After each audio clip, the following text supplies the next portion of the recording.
السلام علیکم۔ یوشع بن نون نے اپنی قوم کو اکٹھا کیا جو 40 سال سے وادی تین کی پہاڑی علاقوں میں سزا کے طور پہ بھٹک رہی تھی۔ ان کو بیت المقدس کی سرزمین پر آباد ہونے کا حکم دیا کہ جو تمہارے باپ دادا پر اللہ تعالیٰ نے حرام کر دی تھی، مگر اب تم میرے ساتھ چلو اور اس مقدس سرزمین کو آباد کرو۔ مگر انہوں نے پھر یہی کہا کہ قوم عمال کا اب بھی اس سرزمین پر موجود ہے۔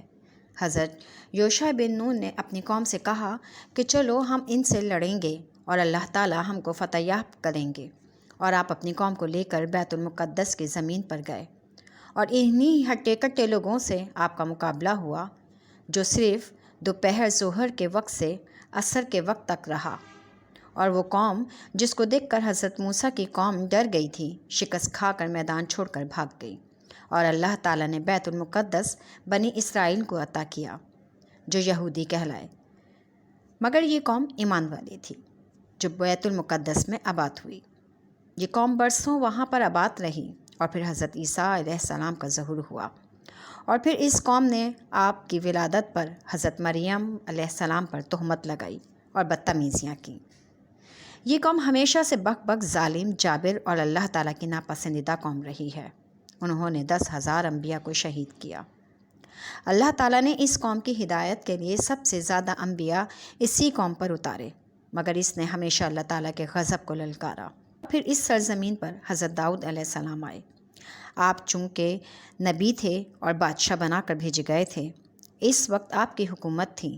آپ نے ایک مسجد تعمیر کرنے کا حکم دیا، لیکن آپ کے زمانے میں وہ کام نہ ہو سکا، تو آپ نے اپنے بیٹے حضرت سلیمان علیہ السلام کو حکم دیا۔ حضرت سلیمان علیہ السلام بھی نبی ہوئے اور بادشاہ بھی، اور حضرت داؤد علیہ السلام کے تخت پر فائز بھی ہوئے۔ اللہ تعالیٰ نے آپ کو ایسی بادشاہت عطا کی تھی جو نہ اس سے پہلے کسی نبی کو عطا کی اور نہ بعد میں۔ آپ ہواؤں اور جنات پر بھی حکومت کرتے تھے، لہٰذا آپ نے مسجد بنانے کا حکم جنات کے حوالے کیا۔ اس مسجد کو اس جگہ بنانے کا حکم دیا جہاں حضرت موسیٰ علیہ السلام عبادت کیا کرتے تھے۔ چونکہ جنات حضرت سلیمان علیہ السلام سے خوف کھاتے تھے، جب تک حضرت سلیمان علیہ السلام اپنی لاٹھی کے سہارے کھڑے رہتے، جنات بڑے بڑے پتھر لا کر مسجد کی تعمیر کرتے رہتے۔ ہوا یوں کہ آپ اپنی لاٹھی لے کر کھڑے ہیں اور ملکن موت نے کھڑے کھڑے آپ کی روح قبض کر لی، مگر جنات یہی سمجھتے رہے کہ حضرت سلیمان علیہ السلام ان کی نگرانی کر رہے ہیں۔ روایت میں ہے کہ آپ کئی سالوں تک اسی طرح کھڑے رہے، یہاں تک کہ لکڑی کو دیمک کھا گئی، اور جب پوری لکڑی کو دیمک کھا گئی اور لکڑی ٹوٹ کر گر گئی، جیسے کہ اللہ تعالیٰ فرماتے ہیں کہ اور یہاں تک کہ لکڑی کو دیمک کھا گئی، تو لکڑی ٹوٹ کر گر گئی، حضرت سلیمان علیہ السلام زمین پر تشریف لے آئے، تو جنات سمجھ گئے کہ حضرت سلیمان علیہ السلام کا انتقال ہو گیا ہے، اور تمام جنات بھاگ گئے۔ لیکن اس وقت تک یہ مسجد مکمل ہو چکی تھی۔ اس وقت اس مسجد کو بیت المقدس نہیں کہا جاتا تھا، بلکہ ہیکل سلیمانی، جنات کی بنائی ہوئی مسجد، اور یہودی اس کو فرسٹ ٹیمپل کہتے ہیں۔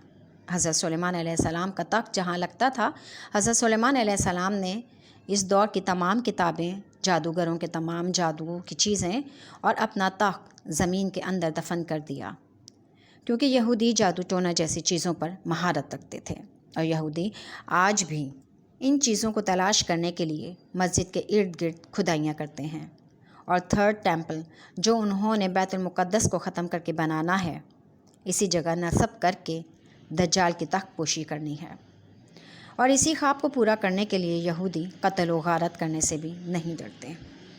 یہاں پر اگر ہم مسجد اقصی کی کچھ فضیلت بیان کرتے چلیں تو اس کے بارے میں ارشاد باری تعالیٰ ہے کہ شام کی سرزمین بابرکت اور مقدس سرزمین ہے۔ یہی وہ مسجد ہے جہاں سے رسول پاک صلی اللہ علیہ وسلم کو معراج کے لیے لایا گیا، اور پھر یہیں سے آپ صلی اللہ علیہ وسلم اوپر آسمانوں میں گئے، اور آپ نے تمام انبیاء کرام کی امامت فرمائی۔ مسجد اقصی کی ہی برکت کے حوالے سے آپ صلی اللہ علیہ وسلم کی ازواج مطہرہ حضرت مومنہ نے آپ صلی اللہ علیہ وسلم سے پوچھا کہ آپ مسجد اقصی کی فضیلت کے بارے میں کچھ بتائیں، تو آپ صلی اللہ علیہ وسلم نے فرمایا کہ یہ زمین تمام لوگوں کی محشر کی جگہ ہے، یعنی حشر کا میدان ہے۔ مسجد حرام میں ایک نماز کا ثواب 1,00,000، اور مسجد نبوی میں 50,000، اور مسجد اقصی میں 1,000 نمازوں کا ثواب ملتا ہے، مگر یہاں علماء کا کچھ اختلاف ہے۔ کچھ کہتے ہیں کہ مسجد اقصیٰ میں 50,000 اور کچھ 400 بھی بیان کرتے ہیں۔ اس کے علاوہ حضرت عبداللہ بن عمرو بن العاص سے مروی ہے کہ رسول کریم صلی اللہ علیہ وسلم نے فرمایا کہ جب حضرت سلیمان علیہ السلام بیت المقدس کی تعمیر فرما رہے تھے تو انہوں نے اللہ سے 3 چیزوں کا سوال کیا۔ ایک، درست فیصلہ کرنے کی توفیق جیسے کہ اللہ تعالیٰ خود کرتے ہیں۔ دوسری، ایسی بادشاہت جو ان کے بعد کسی کو نہ ملے۔ اور تیسری یہ کہ پڑھنے کی نیت سے آئے وہ اس طرح گناہوں سے پاک ہو کر نکلے جس طرح بچہ ماں کے پیٹ سے گناہوں سے پاک پیدا ہوتا ہے۔ پھر آپ صلی اللہ علیہ وسلم نے فرمایا، پہلی 2 چیزیں اللہ نے انہیں عطا کی اور مجھے امید ہے کہ اللہ نے ان کی تیسری دعا بھی قبول کر لی ہوگی۔ اس بات کا بھی تذکرہ کرتے چلے کہ جس مسجد کو آج مسجد اقصیٰ کہا جاتا ہے وہ مسجد صخرہ ہے، یعنی سنہری گنبد والی مسجد، اور اس مسجد کی الگ سے کوئی فضیلت نہیں۔ اگر فضیلت ہے تو صرف یہ کہ اس مسجد کو مسجد اقصیٰ کے اندر تعمیر کیا گیا ہے۔ مسجد اقصیٰ میں نماز پڑھنے کی فضیلت کا ذکر کرتے ہوئے فرمایا کہ عبادت کی نیت سے 3 مسجدوں کی طرف سفر اختیار کرو، پہلی مسجد حرام، دوسری مسجد نبوی اور مسجد اقصیٰ۔ مسجد احرام اور مسجد نبوی کی طرف تو اکثریت سفر اختیار کرتی ہے، مگر اللہ سے دعا ہے کہ وہ ہمیں بھی مسجد الاقصیٰ مسافر بنائے۔ آمین۔